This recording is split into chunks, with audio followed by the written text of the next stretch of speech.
All right, guys. Hopefully this lecture won't go on too long, but I'm afraid it probably will be, and that's because we're going to go through the history of what I call the butt money system. And the reason why I call it the butt money system is because you have a lot of people who have different ideas about the monetary system we currently live under. And but they don't understand that whether they think it's for good or bad, it's just basically the result, um, or the byproduct of a principle that's found in Tao philosophy. And here at Spider Bite Venom, we try to incorporate uh, elements from Jedi philosophy, the Tao philosophy, and also the Stoic philosophy. And of course, in the Stoic philosophy, it talks about a principle of the universe, which is the fact that whatever goes up goes down, whatever um, you know is coming is going, and whatever is black is white, that sort of thing. There's always opposites that work in harmony with each other, which creates reality.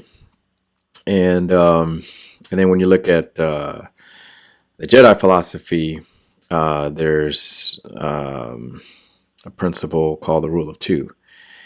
And then the Stoic philosophy, there's the main principle there is not being able to control what things that are beyond your control. So you can only focus on basically yourself. And so you're going to see throughout this lecture how those three principles kind of shape the current monetary system that we have. And that's why it doesn't matter whether or not somebody comes up with a conspiracy theory, or some guru, tries to tell you, if we just all hold our hands together and sing Kumbaya, that we can come up with something better. Um, you know, it just doesn't work that way, because at the end of the day, our monetary system is a result of human selfishness, and we're all selfish at some level. So, and selfishness, and defined as Spider Bite Venom philosophy is concerned, is basically any desires that go beyond our basic needs, for things that are beyond our basic needs. So, basically our basic needs is just food, water, shelter, that sort of thing. Um, and anything beyond that is selfish. Now, even those basic needs at some level are selfish, but what we know is selfish today really points to those extra needs that we, or those things that we think we need, those desires that we, for things that we think we need, because our brain can't tell the difference between what we perceive we need for our survival and what we actually need. So, without going too much into that, if you look at this first picture here, you'll see that, back in the day, and even in some countries today, you'll see this, and I'm going to kind of come back to this picture at the end of this lecture, with the picture that you see at the bottom of the screen, which is that bartering was how we first figure out a monetary system. And it obviously wasn't called a monetary system. It was just a bartering system where we would trade something that we had for with somebody else who had something that we wanted. So you see right there, the principle of when it comes to selfishness is already at play, because if we wanted something that's beyond our basic needs, which is just to survive, then we're already becoming more and more selfish. So, but at this level, there's really not much harm being done. It's just setting in motion the idea that we can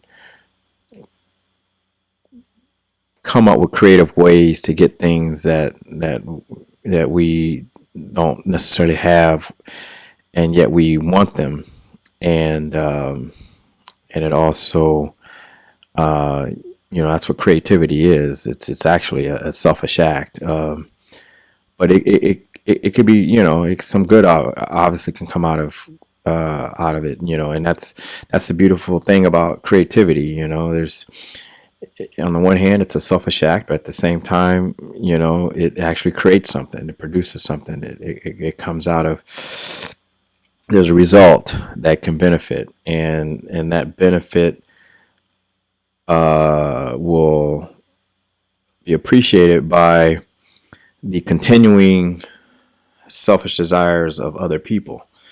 So, if we come up with something, or we mass produce something that more and more people want, because they don't have it, because they're acting out of selfishness, then the benefit is the mutual satisfaction of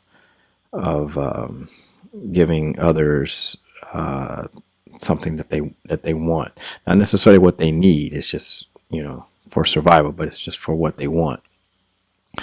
And so everything goes back to the bartering system. We started off with that, and that principle of exchange, where we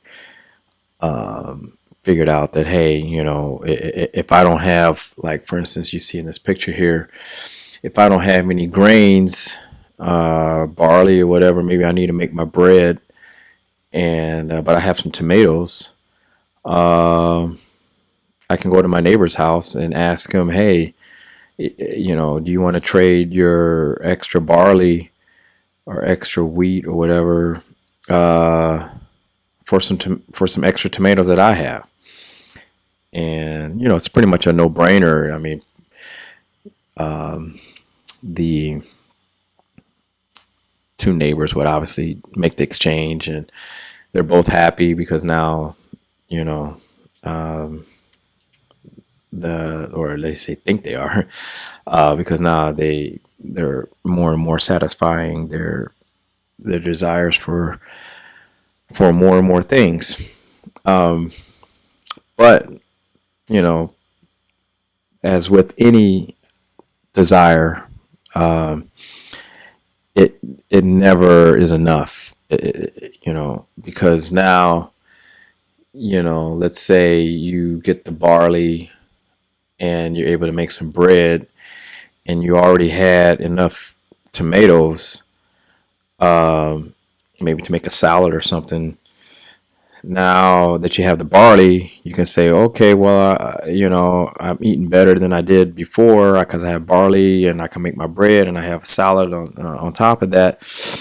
But maybe I need some meat. I mean, you should have meat anyways for your diet, but maybe you ran out. So you can see how you're already setting in motion these selfish desires to have things that you don't have, which are benign. They're fine. They're not really hurting anybody. But it sets in motion this creative process to develop a more, if you want to call it this, sophisticated monetary system. Because now, let's say you go back to your neighbor who gave you the barley, and say, hey, do you have any meat that you want to exchange for some more tomatoes? And your neighbor might say, well, I only have enough meat for my family, so no thank you. um, then what you do, so now you're going to spend more and more time looking for meat, uh, you know to fulfill that desire. And so you're trading in time now to get more and more of what you want. And whether that's going to find another neighbor, or maybe finding somebody who can give you a cow or something that you can raise and eventually slaughter and eat its meat or something like that. Now you're working more and more to get the things that you desire, the things, and it very well could be a requirement for your survival. It could very well could be needed, but you're more and more looking for ways to satisfy your selfish desires. So, so this where um, creative ideas came into play, where uh, others who had extra things to give to people in exchange came up with ideas like money. And money was just basically a currency that allowed uh, two neighbors who may not have what each party needs, and maybe uh, they know, or they don't even have to know, but maybe there's another neighbor who does have something, but uh, what would make it more convenient is to use money in order so that they don't necessarily have to trade, the only tomatoes they have left for some meat, or the only barley they have left for some tomatoes. And and then that was the next step. That was the next step in developing a monetary system. Um, but it was limited in the sense that that system had to be based on something that was that either the people using that system would all mutually consider as valuable currency, um, or they wouldn't use it. So now, and I have another lecture, about this, about attachment. So now you have to use a principle of attachment, where you attach meaning to something in order to create value. And first, that attachment starts with yourself, and then you market that idea to your neighbors in the hopes that your neighbors will agree that they too should attach the same amount of attachment of or value to whatever it is that you're assigning it to. And so at this time here, way back in the day, they would attach meaning or value to gold. Some people attached it to seashells, or cow dung, or it didn't really matter, as long as the people agreed upon that currency had value. It was good, and it worked. Um, But at the same time, it has its limits, because now the people who uh, you know collect the gold, let's say in this case collect gold, they're gonna have more. They're gonna attach more of a meaning to that gold than other people's. Most people just need it to exchange their goods and services, whereas the one who actually has to go out and dig up the gold or find it and collect it and mint it and that sort of thing, uh, they're gonna come up with more creative ways to um, get more value for the time and effort that they're putting into that system, even though that system probably already affords them way more convenience that they could ever need. That's not the point, because remember, selfish desires never have any satiation point, or I don't know if that's a word, but their desire, one desire can never be satiated. Always, people always want more and more and more.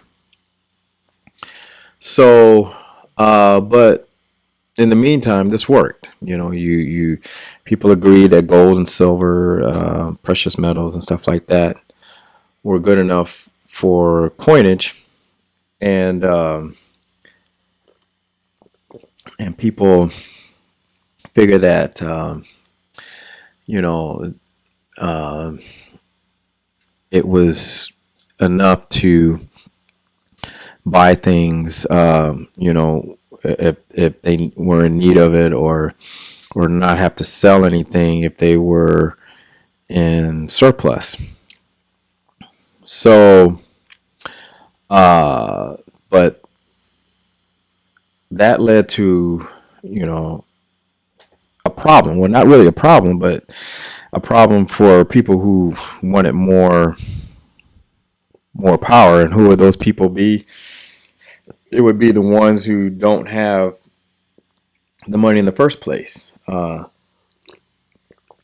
once you start a system like this, people are going to transition from a bartering system to basically an all monetary system. So if let's say you come in new to the system,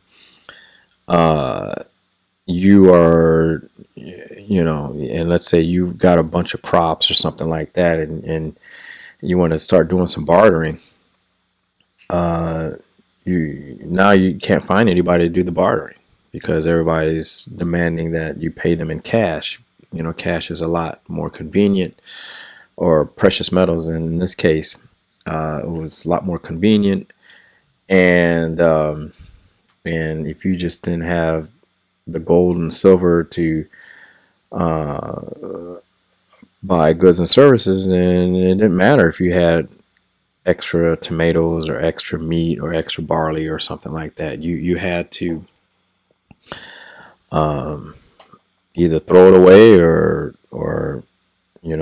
use as much as you can to support you and your family. So as a result, you had people deciding to, well, if I'm working, only enough, if my work only covers for my basic needs, then maybe I need to work for somebody else and make more money. Because now, people would say, well, you can exchange your services. If you don't have any goods to sell us, exchange some services, and then you can demand precious metals in payment for those services. And now you are a participant in the monetary system. and you no longer have to depend on a bartering system like everybody else. Now you're able to use money. And then eventually that wasn't enough, because now you've got leaders of different tribes and communities and so forth who, again, are more selfish and ambitious than the average person, and they're looking at the situation and saying, well, if we have human beings willing to work for money, why not enslave those people who refuse to work? You know, because maybe, not everybody is that selfish. There's a lot of people who were just as happy having, maybe their couple cows and a couple chickens or whatever, and their farmland, and enough to feed their family and so forth. So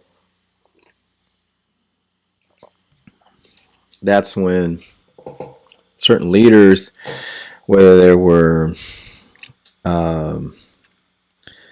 like I said, tribal leaders, or maybe they were kings or some kind of royalty or something like that, um, decided that, hey, I can enslave my fellow man, um, either by force, or I can tax them.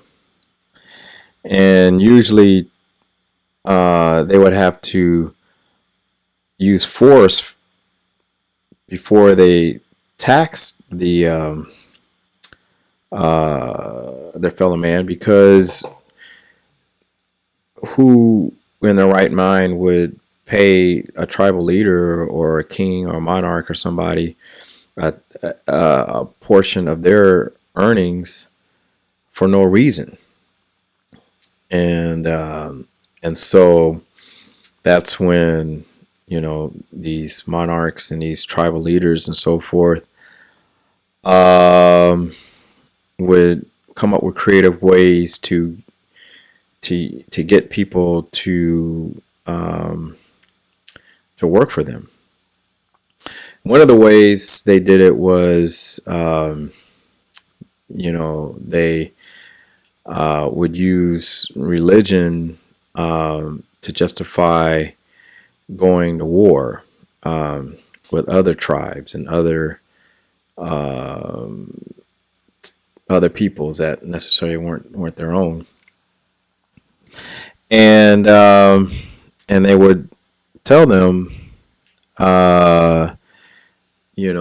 we need to collect taxes from you in order to protect you from foreign enemies, and also to conquer other people's stuff and take their stuff, and that way we take the spoils and make it plenty for everybody. And so they would almost market this idea that collecting taxes was an investment in their own future, by promising them that, if you pay a tax, we will use that money to wage war and spread our religion, our way of life, and collect the booty, and eventually those people would be paying taxes to us, and will reduce the amount of taxes that we collect from you, and raise the taxes on the newly found people that we've conquered. So, you know, being that everybody's selfish and everybody, figures that that kind of makes sense. Um, the society throughout history have relied on that system and used that system, and sometimes it worked, sometimes it didn't.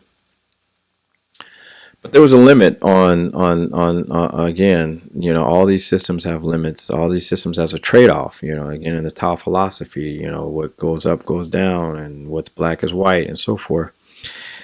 And the problem at this point was that uh, they were still using precious metals that everybody considered as value to to not only pay for goods and services, but to also pay their taxes.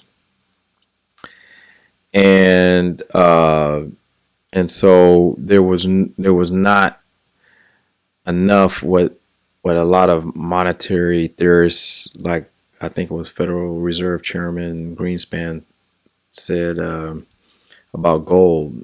He said that precious metals doesn't have enough elasticity or elasticity or something like that. I don't know if I'm pronouncing that right. Or in other words, there's not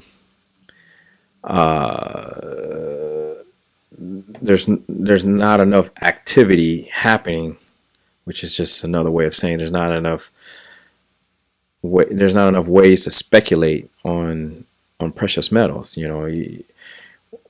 Precious metals is something that we always agree upon, regardless. Like today, if gold is worth $1,200 an ounce, tomorrow's going to be worth either $1,200 an ounce or it's going to be worth more. And even if it goes down one day, on a daily average, it stays the same. So, because it's in tandem with inflation. It's an actual fixed object. Um, so so that wasn't enough, for these people back in the day who needed more elasticity or something like that, for these monarchs to conquer the world, which leads us to Alexander the Great, because that's what he was trying to do. Uh, he you know he figured that if he could conquer the world, then basically not only would he be spreading civility and culture throughout the earth, but he figured too, well, or maybe he might have not known, but the people backing him uh, would obviously see that um, that their monetary system would all be centrally planned and centrally run from Alexander the Great's standpoint, or their system of government, standpoint, the standpoint of their system of government. They would benefit as a people if they took over the world and forced everybody to pay taxes and that sort of thing. And so this was a kind of a new weapon of government, was to wage war and collect taxes, and it was more of a convenient way to collect the spoils of war, and to expand their armies and expand their presence and their jurisdiction and power over everywhere. This is how they did it. But again, like anything else, there's limits. There's limits to what they can do. There's also limits to how well they can maintain their power, especially once they're dead and gone. There's no way to stop somebody else who comes after you from taking over and undoing everything that you spent a lifetime trying to do. So if you look at the history of all the empires, since that time, you would see that these monarchies were constantly warring with each other. These different peoples were constantly warring with each other, and the first thing they would look for is the gold and the silver and the precious metals, and put that in their own treasury so that they can keep, fighting and expanding their territory. Because if they didn't do it that way, then it would be someone else who would do it to them, and whoever ended up controlling the monetary system would ultimately be in control of everything. So that's why you had these people constantly warring against one another. So that leads us to Adam Smith, and what's interesting about him was he wrote a book called The Wealth of Nations, and there's a famous quote about him where he says, the talks about capitalism and how the invisible hand will work its magic somehow, and that there's some truth to that. But the point that I want to bring out here is the fact that Adam Smith really understood the power of debt and interest rates and that sort of thing. And because he, was basically a philosopher and an economist for the British Empire, he, was instrumental in getting Great Britain at the time off this idea of relying on precious metals as a monetary system and transition more to debt. And the thing about debt is that it has that elasticity.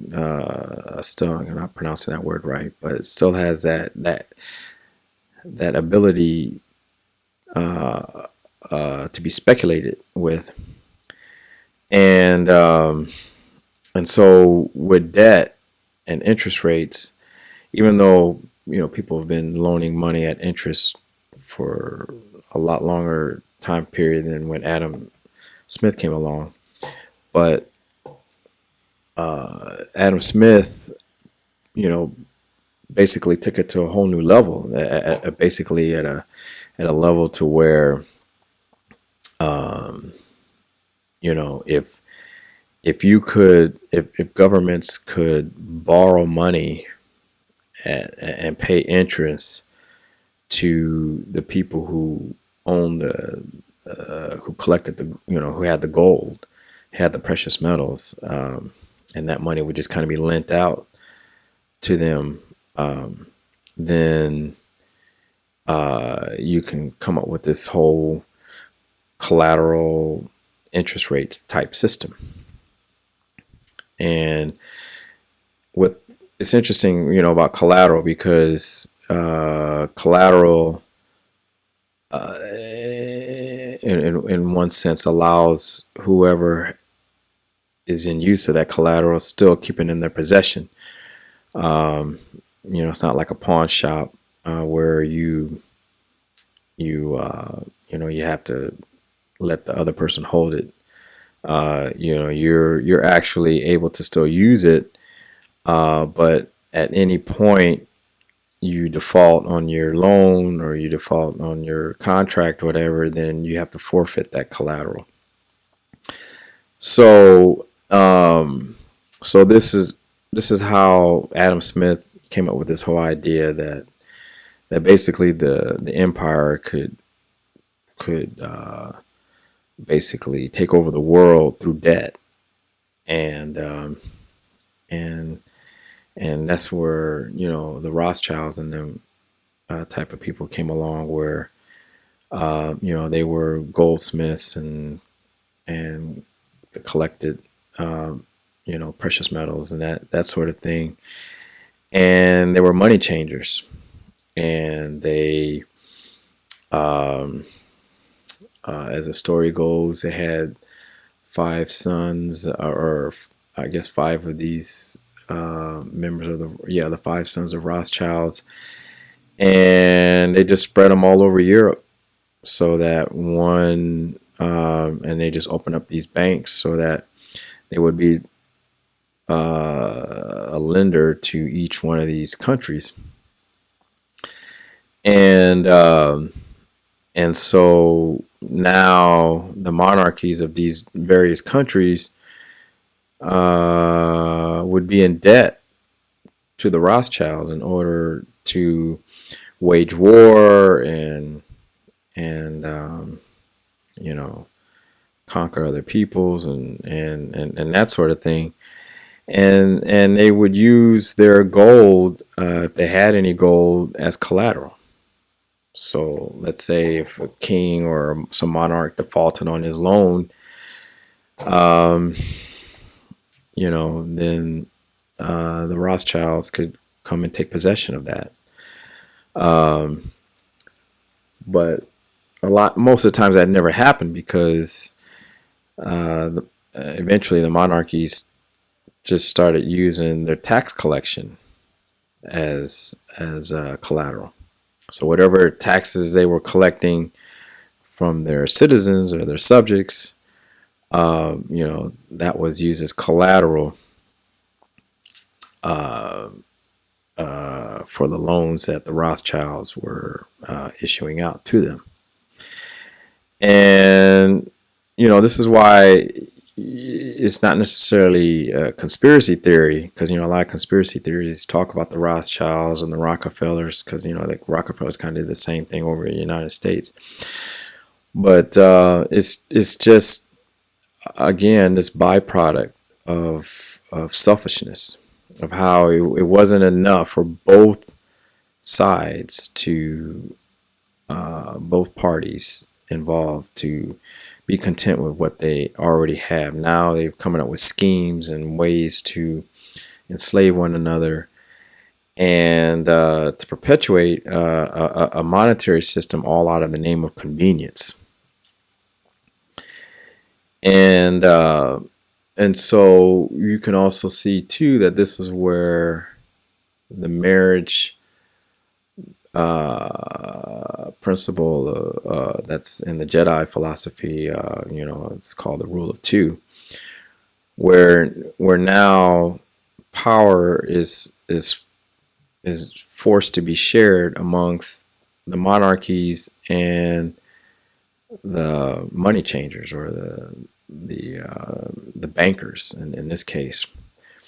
And so now the bankers and the government, because the monarchies represented the state, are now co-rulers, and they depend on each other. So now the government needs the banks in order to lend them more and more money, and the banks need the government to borrow more and more money, because that's, if a bank doesn't have a customer, then the bank's out of business. The bank doesn't make money collecting precious metals. It makes money off of interest rates. That's their profit. And it doesn't matter how low the interest rates are. It doesn't matter if they're high, if they're low. That they use that manipulation for another purpose. Just as long as somebody's paying interest on it, they're in business. And and that's all that's required.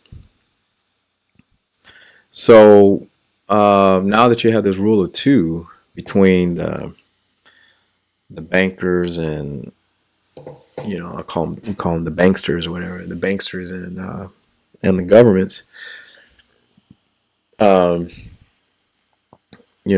Now they want to spread this system throughout the rest of the world, and so you had um, people over in the United States, like the Rockefellers, the Carnegies, and a few others that were trying to implement the same system in the United States. The United States had already, thanks to the founders, have already kind of had an understanding with Alexander Hamilton, the power of debt.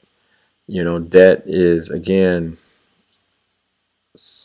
on such a level higher or more sophisticated than the bartering system. So so they made sure that the government and the Constitution was capable of borrowing. And even though in the Constitution at the same time says only gold and silver is acceptable for currency and credit, it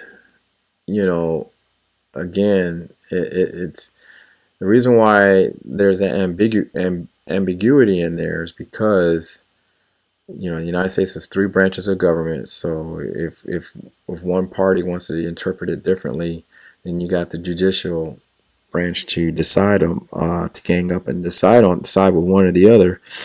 And it was also to establish the rule of two.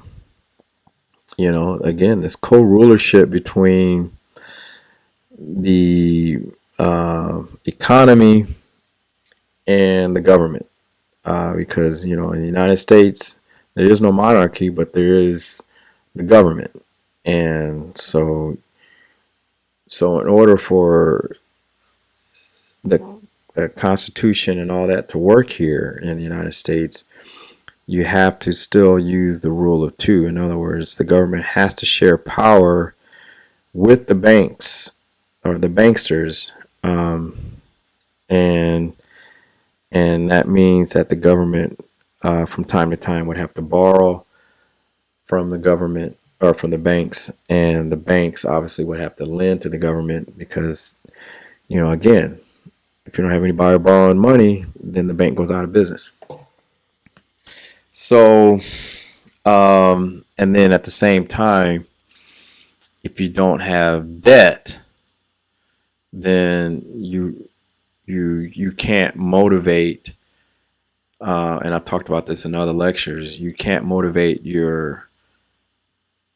enforce and motivate your citizens to work for you. It goes all the way back to this idea that you have to force people to work for you. You can either force it at the barrel of a gun or tip of a spear, or you can seduce them into signing a contract, and get them to borrow money, put them in debt. That's how you get people up in the morning to go to work. You can do it with taxes too, which is the first step, but taxes is only a small percentage of what a person makes. So in order to go beyond that, you have to get them in debt. And if you're not working, you're not paying taxes anyways. So this is how this partnership came about between the banks and the government. And obviously Adam Smith, he kicked off this whole idea, or the Rothschilds took it to a whole new level in Europe, and then the Rockefellers, the Carnegies, and a few others did the same in the United States. And that's when they created the Federal Reserve System. And the Federal Reserve System, 1914, was just basically a cartel solidifying their another layer of this principle called the rule of two, where as long as they had a charter given to them by Congress, they were always the underwriters of debt, whether it was for government bonds, debt borrowed by the government, or whether it was consumer debt. And we'll get into consumer debt a little later, but but now that they have this new power to, just like the Rothschilds had over in Europe, to lend money to the government, now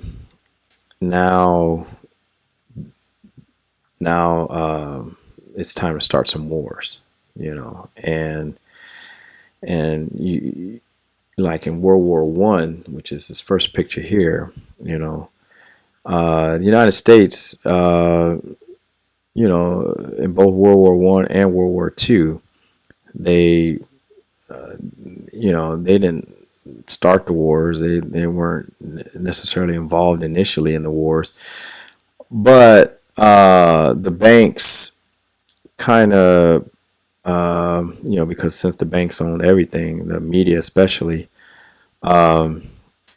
they seduce the governments of the United States to get involved in these wars,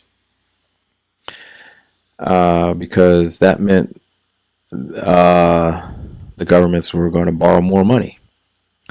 And so, if you can float stories like, "Oh, this is happening over in this country, and they're supposed to be an ally of the United States government, then why isn't the United States going over there helping their allies?" And that sort of thing. And all these lessons were learned through the Rothschilds, and how they funded Napoleon, and they funded both sides when Napoleon was fighting. Here Napoleon was borrowing money from one Rothschild in England, and a few other countries were borrowing money from the other Rothschilds, and so same thing in World War One. You had the banks funding both sides and using their fake news media, whatever you want to call it, from trying to smoke out the government into getting them involved. And of course, again, because of that selfishness that everybody has at every level, whether it's an individual level or even on the level of government, they're going to go for it. And they're going to borrow money, and it makes the banks happy. And so now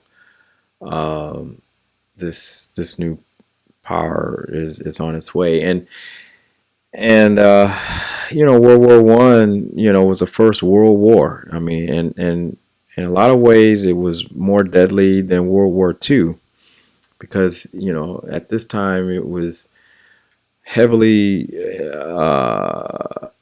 involved in trench warfare, which meant that there wasn't like this constant air cover and stuff like that.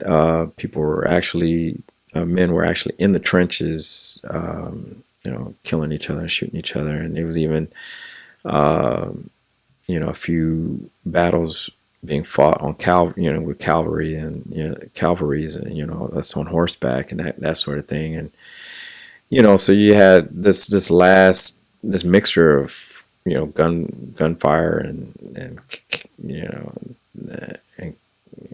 horseback and that sort of thing, and it was just deadly. It was and it's on a worldwide scale. I mean, all these countries are fighting each other. So but that's what the banks wanted, because now so many nations now were going to be new customers and borrow more money, and that that really gave them some power. Um, and so now that the United States, won all these wars, and it's Europe as well. Great Britain, they basically took over the Ottoman Empire, World War One, and basically now the British Empire were dividing up the Middle East as well as some parts of Asia, and and as a result, able to spread their monetary system. Which is, again, that's the selfishness and the goal of the government, is to spread their way of government, their culture. That's what they're promising their citizens they're doing, their justification for it. And the banks are obviously spreading their loans portfolio. That's expanding their portfolios of loans and that sort of thing. So now they want to do this again. I mean, if you did it once, you got away with it. Why not do it again? And so you had the same characters financing the the Japanese, the Japanese Empire, because remember, the Japanese at one time were fighting the Chinese, and you had obviously the banks backing Hitler, and that sort of thing. And you also had the banks that same, because all these banks are private, but they give you the illusion like they're part of the government. No, they're just co-rulers with the government. They're not really the government. It's just a co-rulership. There's a rule of two, and so obviously the banks are lending money to the United States as well, and they just took it on a whole new level with World War II.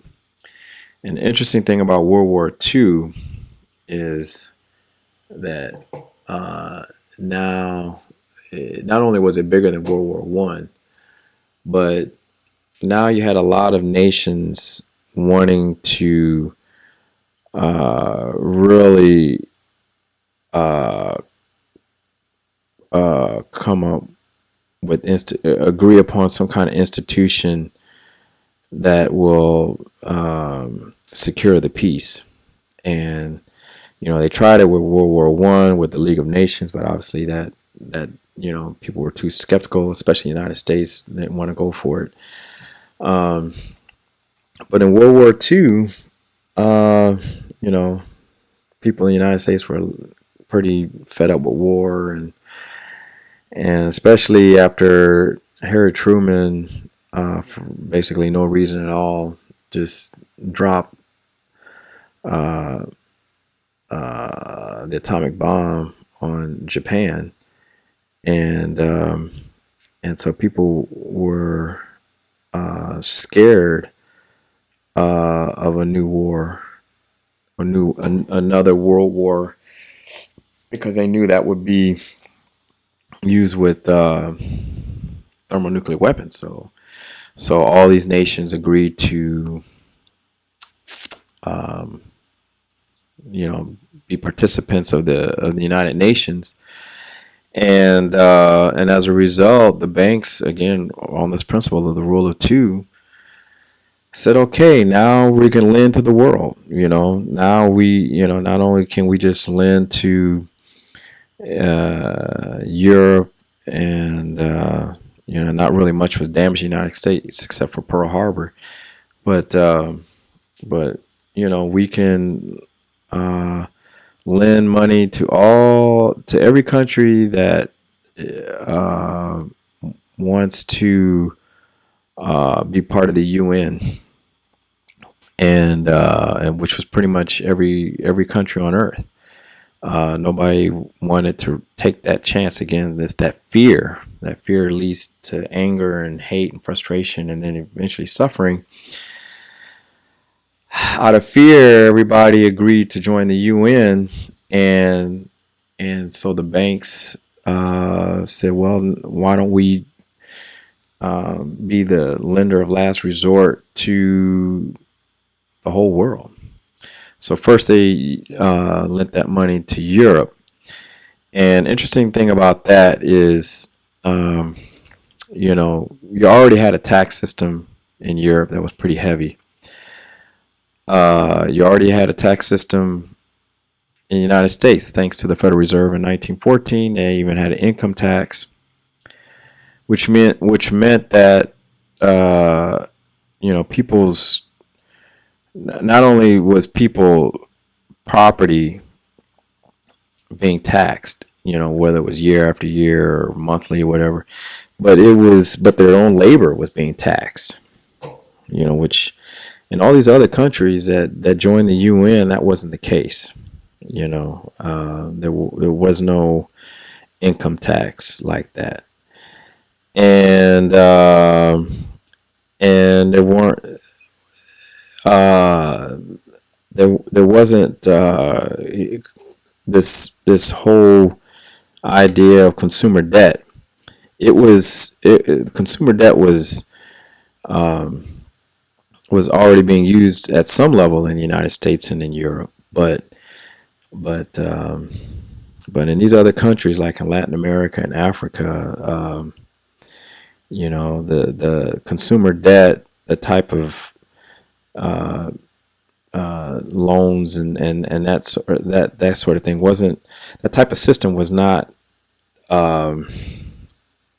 as sophisticated as the ones in Europe and the United States. And so the banks, wanting to come out of World War II as the lender, as the ones that are going to own that system of lending to consumers in Latin America and Africa, wanted these countries to sign on to what's called the Bretton Woods system. And the Bretton Woods just basically was an agreement, again, going back to this whole principle of whoever's the victor gets the spoils. And that meant that, if the United States was going to lend money to these countries, then they should use their currency, and at that time, obviously, United States is the biggest country as far as economic wise was concerned, and pretty much came out unscathed from World War II, so they didn't need to be rebuilt. And whereas Europe, was basically destroyed, and they had to rebuild their country from basically from scratch. And so now the banks basically permanently fix their cartel over this lending system. And at the same time that they were using the Marshall Plan to rebuild Europe, they created this new consumer class in the United States. And the way they looked at it was kind of like farming. And that's why you see this next picture here where, this is like just a large area of suburbs as far as the eye can see. And they looked at it kind of like farming, because all these houses in these suburbs represent mortgages and debt and interest payments and that sort of thing. And because now supposedly you're at peace, there's no other way to make money but to mass produce everything for consumers, whether it's dishwashers, appliances, or cookie cutter homes in suburbia, cars, everything. Um, Everything had to be mass produced, and some kind of note attached to it, meaning debt, some kind of debt contract, consumer debt, and so uh, that was the new system. This just came out of the Bretton Woods system of debt. And an interesting thing about the Latin American countries and African countries, because they weren't their that system, their banking system wasn't as sophisticated. Um, there the amount of people who were able to borrow, who qualified for loans and that sort of thing, was very small in proportion to the United States, and plus those developing countries needed just as much building work as rebuilding Europe, construction work, if you were to call that.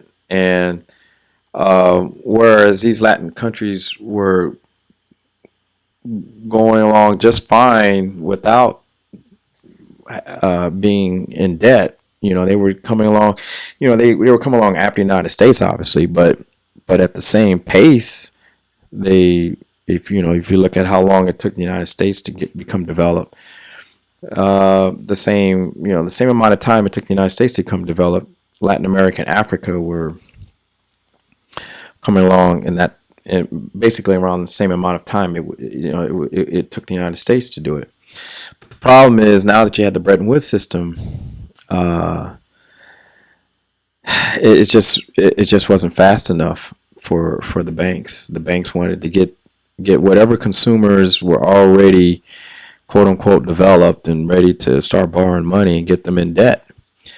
And what they did was they used their own governments um, to co-sign these debts, to basically be the collateral for these debts. And because these countries didn't have a tax system, especially an income tax, the only collateral the banks could use from these countries was the government themselves. So the governments would sign on some kind of IMF, World Bank loan, and then that money would um, be stuck into the vaults of the central banks of these various countries, and then those countries would make their own loans and debt contracts out to their peoples. Well, of course, most of that debt uh, got eaten away with corruption, and most of it was supposed to go towards infrastructure building and that sort of thing, and a lot of it did, but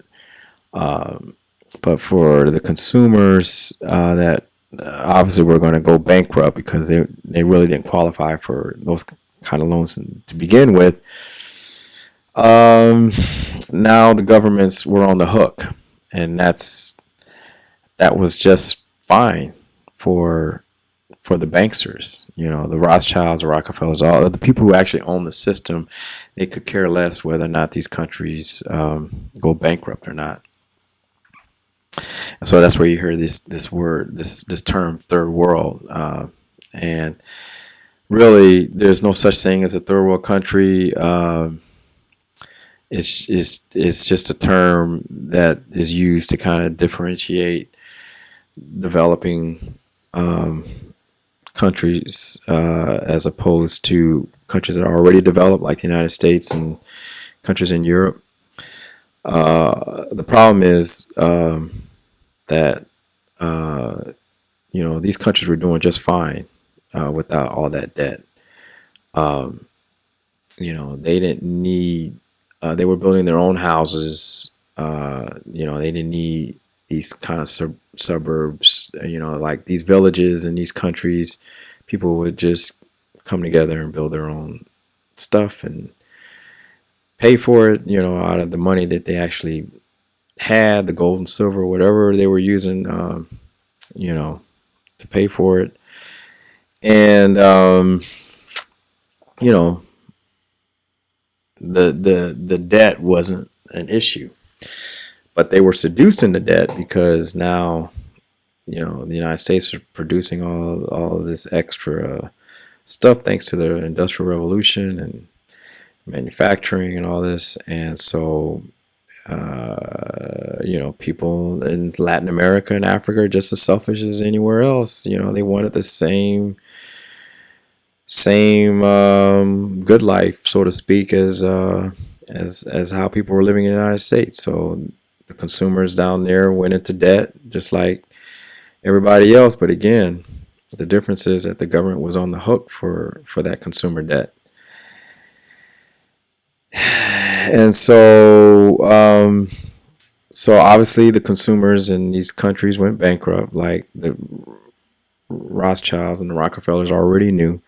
But that was okay because they had no plans to collect from the actual, Chico Suave in Latin America or Kabuchu, Timbuktu over in Africa.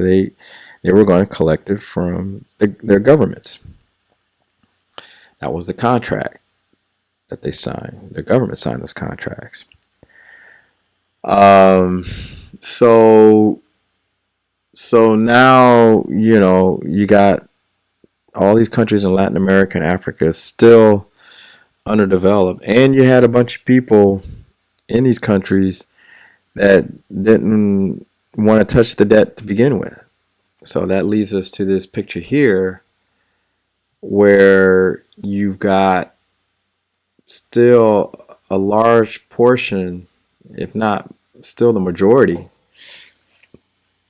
of these countries with people using the same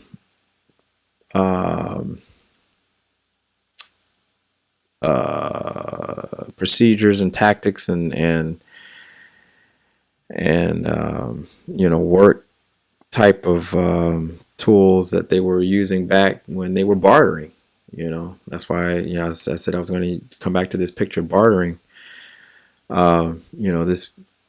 These people here, instead of borrowing money to get a tractor to plow their fields, they're still using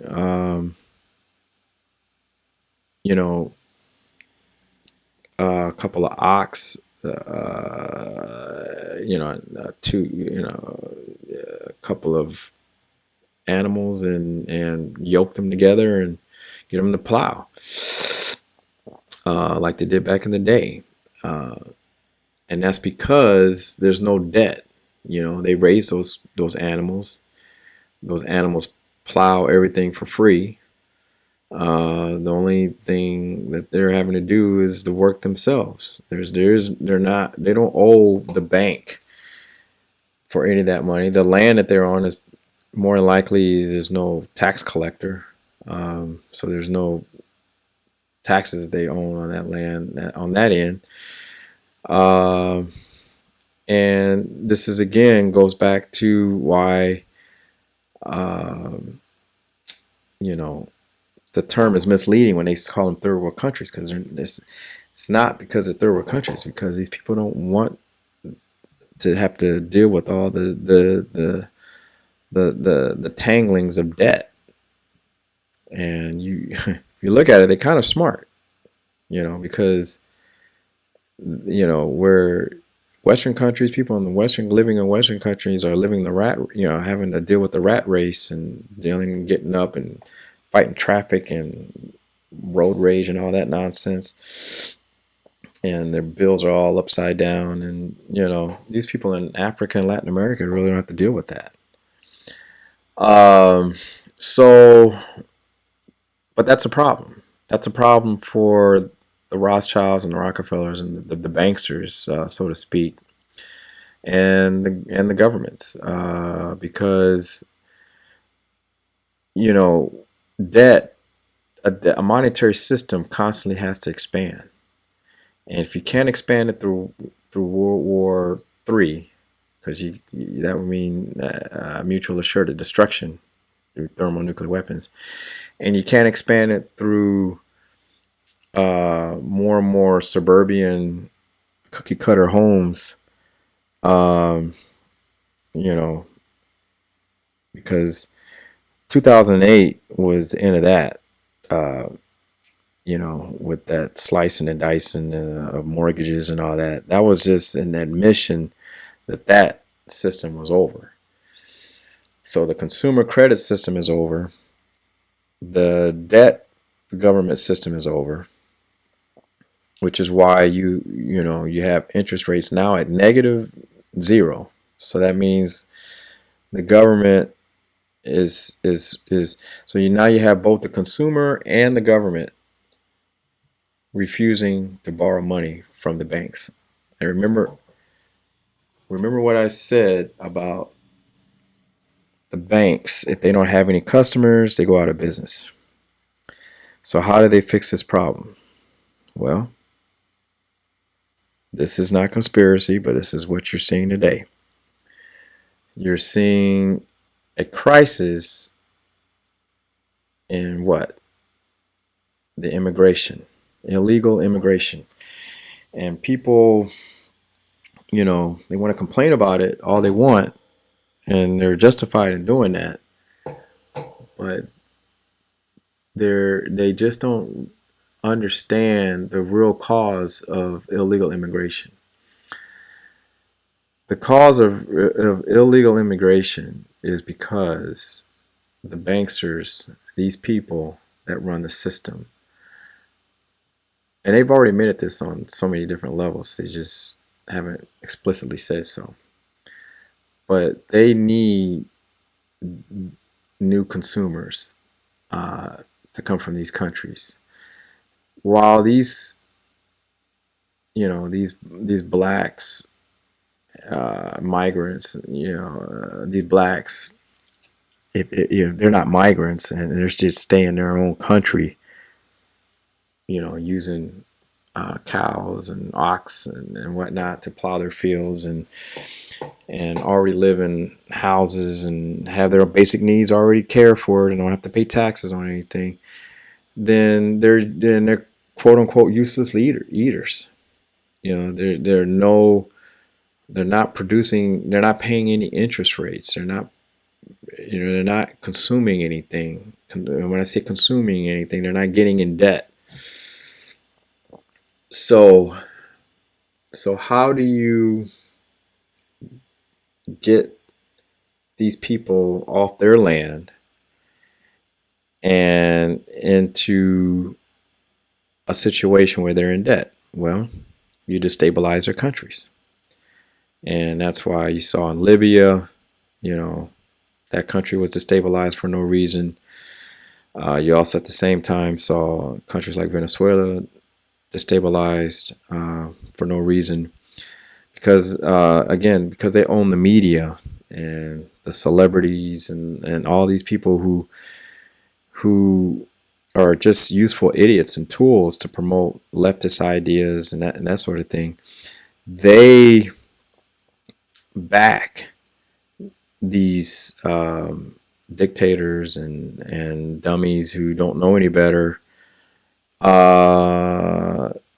to destabilize the countries, and if that doesn't work, then they'll go in and invade the country, and that will create a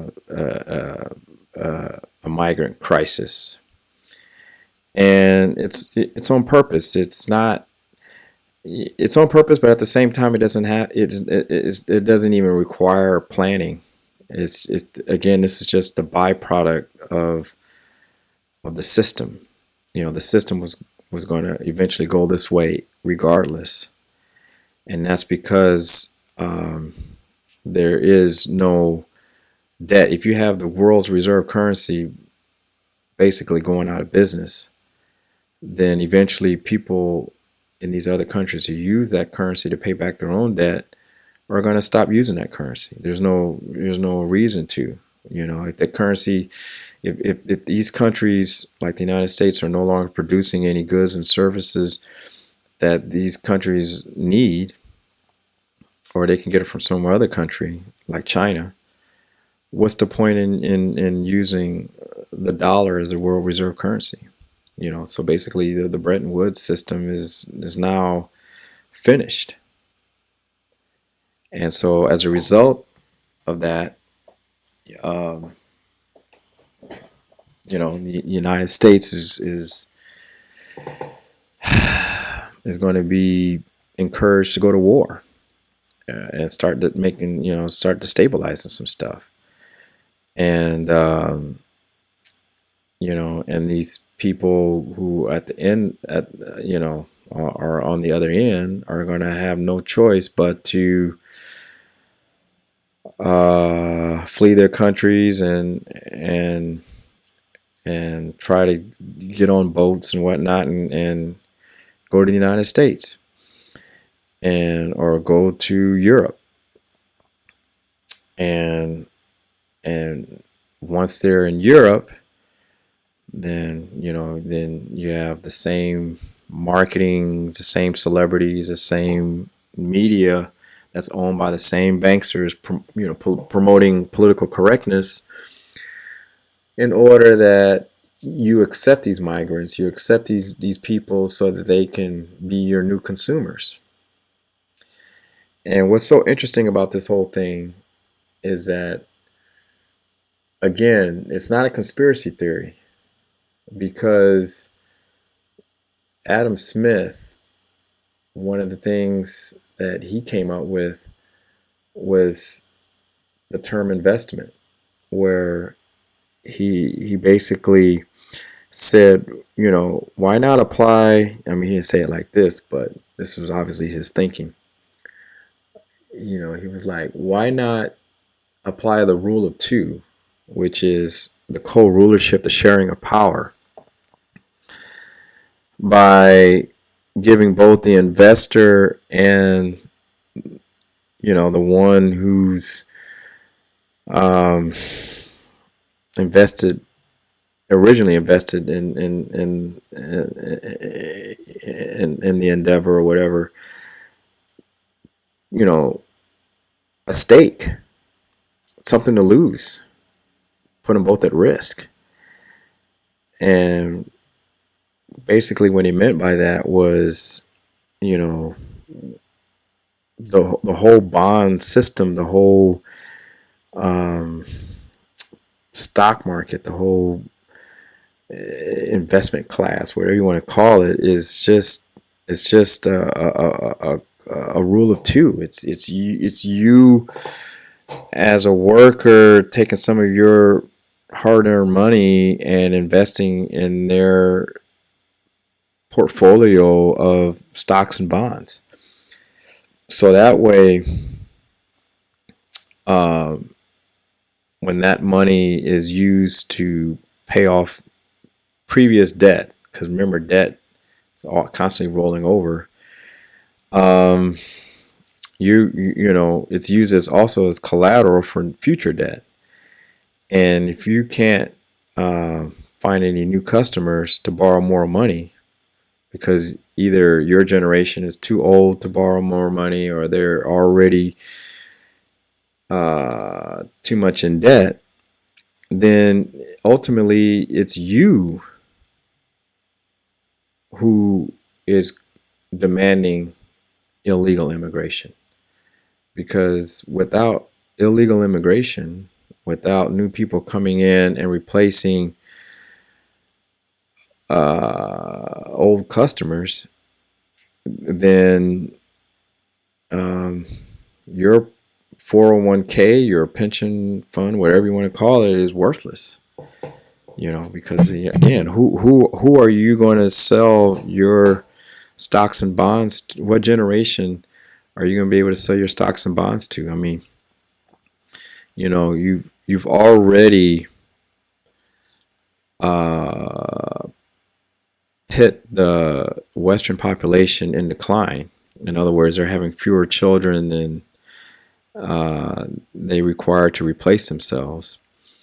And the children they do have are broke. You know, the inflation when it comes to mortgages and student loans and that sort of thing um, is over and beyond what gives them the ability to borrow more money. So every subsequent generation is more and more broke. So like the millennials right now, if you were to gauge inflation and look at how much it's going to cost them to get an education and then take out a mortgage and most, I think now, I think they're saying now, is it, I don't know if it's half or less than half now, or even getting married. So no one's starting even a family now. Um, this whole suburban farmland is just, it's got to go back to regular pasture and farm, because there's no money there. There's no one to buy that field of suburban cookie cutter homes, unless you allow unlimited illegal immigration. And even at that, it's not going to be enough. Like there's no way you can absorb that many people. But again, the Rothschilds or Rockefellers, the people that own the financial system, could care less, because if they don't do it, if they don't, have new customers, then they go out of business. Which brings us to our last picture here, which is this COVID-19 nonsense. Um, how bad really this disease is. Who knows? But that's not the point. The point is that it was used to basically reduce the economy. I mean, you don't really have an economy anyways right now, because the economy ended um, with this consumer debt blowout in 2008. But whatever remaining activity that's been left, that's been overinflated and so forth, um, the way you get rid of that is to create a panic. You blow up the stock market, you crash the stock market, obviously, and then you do another bailout, like they did in 2008, but under the guise that everybody gets one, when really that's not what happens, because the larger companies, the ones that are floating around on Wall Street, they're the first ones that get any bailout money, like in 2008. Whereas all the small businesses, all of them, they have to go through all this red tape, which is just, if you go back through the history of red tape is a bunch of nonsense lobbied on behalf of Wall Street to prohibit competition of smaller businesses coming up and competing. So most of those people in small business will never get a loan, which means they'll go out of business permanently. And that was the point of the panic. Now you're starting to see the same people who told you to panic all of a sudden starting to see now it's okay to get back in the water. And it did the exact same thing in 2008, and they're doing the exact same thing now. And that's because the gap is just still too large between the amount of illegal immigrants that was required to come into this country and the bankrupt American consumer, and everywhere else, that gap is just too large. And it doesn't require a conspiracy theory to to come up with all this. This is just simple physics and mathematics and whatever you want to call it. This is just simple math. There is nobody to buy stocks at an all-time high. Never have, never has, never will be. That's just mathematically impossible. Again, that goes back to Tao philosophy. What goes up must come down.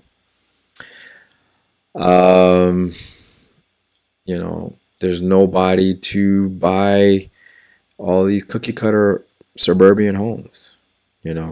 After 2008, when they stopped all the flipping and flopping houses around, um, you know, Fannie and Freddie was put into conservatorship only to put a floor under housing prices because they were just trying to stall for time, try to keep the housing prices at where they left off in 2008, knowing they should have crashed like everything else.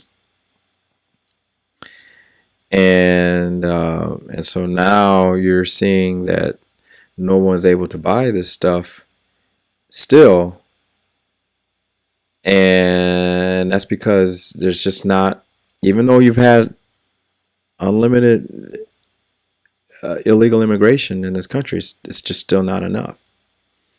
Then on top of that, you have China taking all of their bailout money and buying up Africa and Latin America, and they've already bought up Hollywood, the United States, and a couple other sectors of the U.S. economy here, and even that's not enough,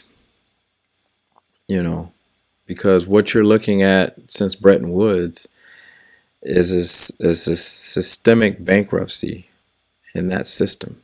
It's systemic. There's no, there's no way of saving it because this is all butt money. I call it butt money because it's not real money. It's just anything but money. Anytime you hear the Fed or the Congress talking about we're gonna come up with a $2 trillion, $3 trillion stimulus package, or the Fed saying we're going to short Wall Street with $3 trillion, it's just butt money. It's just money they just pull out of their ass. It doesn't mean anything.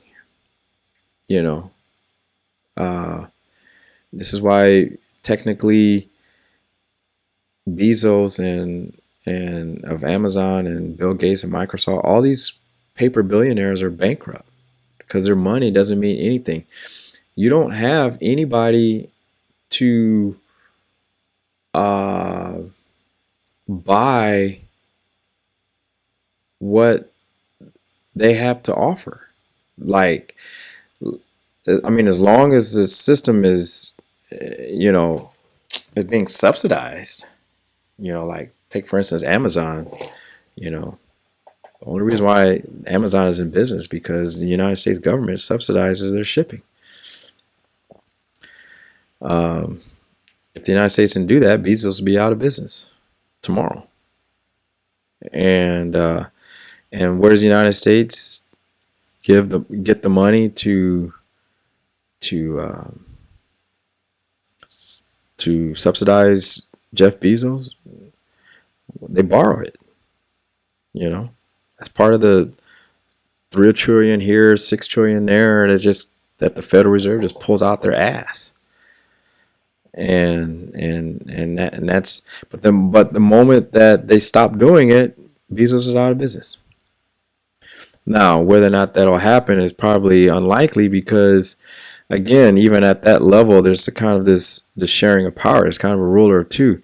If the Rothschilds and the Rockefellers and the people who actually own the system didn't have somebody like Bezos running around bragging about how much he's a trillionaire or whatever you want to call it, then people would more and more lose faith in the system. It's kind of like, people think Buffett's got money. It's not really Buffett's got money. It's just Buffett's just kind of a spokesman for Wall Street.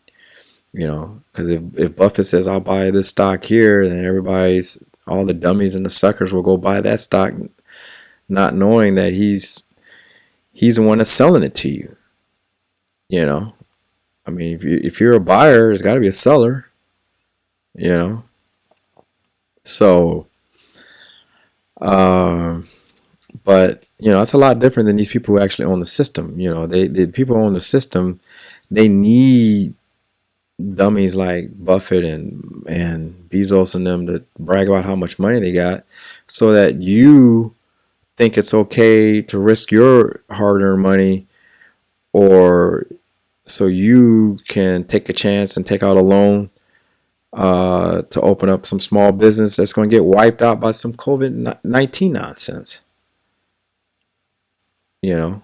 Because that's what they're going to use. They're going to use any excuse, whether it's 9/11, the housing crisis, or whatever, or COVID-19. They're going to pull out those panic buttons at specific times when they need to crash everything and wipe you out. That's how they collect. That's how the system perpetuates this. If they didn't have that, because again, what does everybody say who wants to get rich? They try to be humble about it, not realizing that everybody's selfish in the end, and they're just lying to themselves. But what do they say? They say, "Oh, I just want to make enough money to feed my family and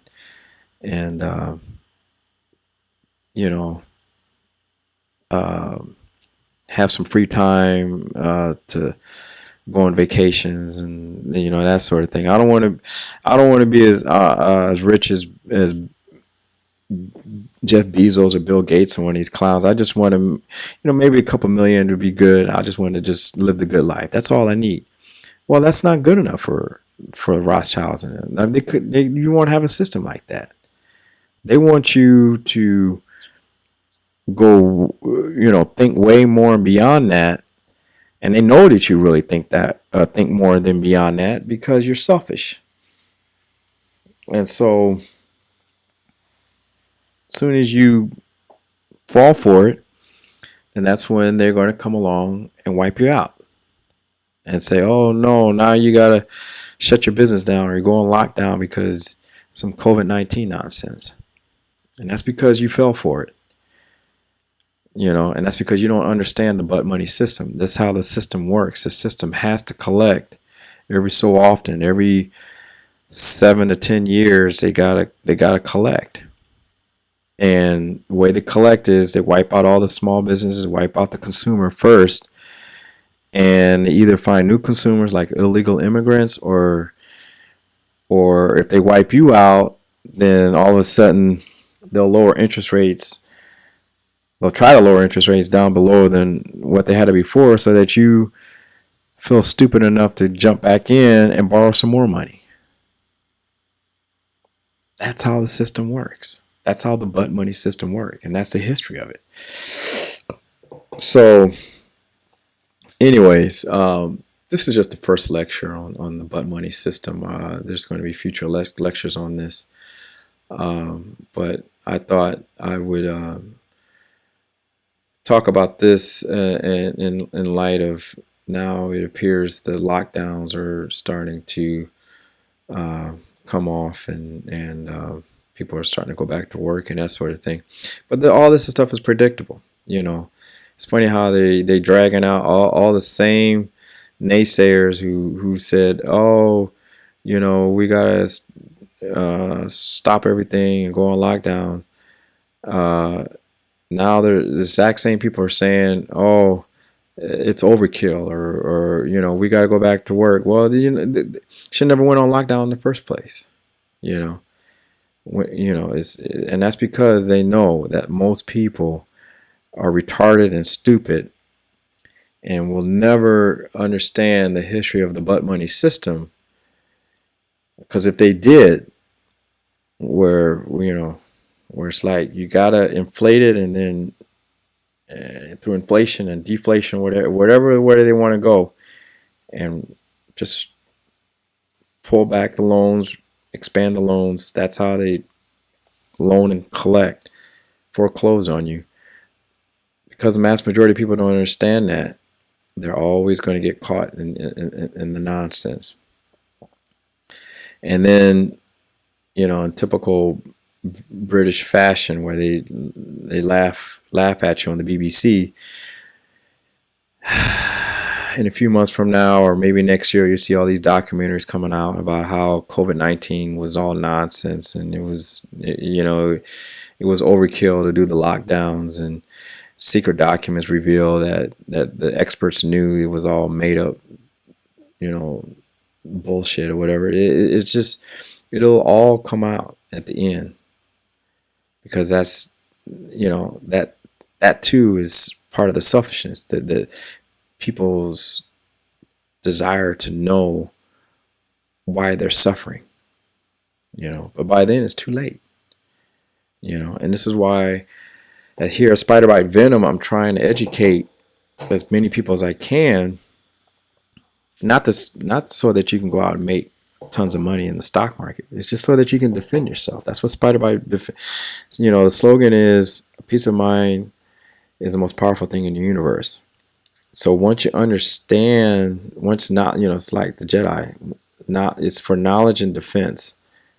Once you have this kind of knowledge, just defend yourself. It's so that you don't get seduced and caught up in the nonsense, and you can avoid panic buttons like COVID-19.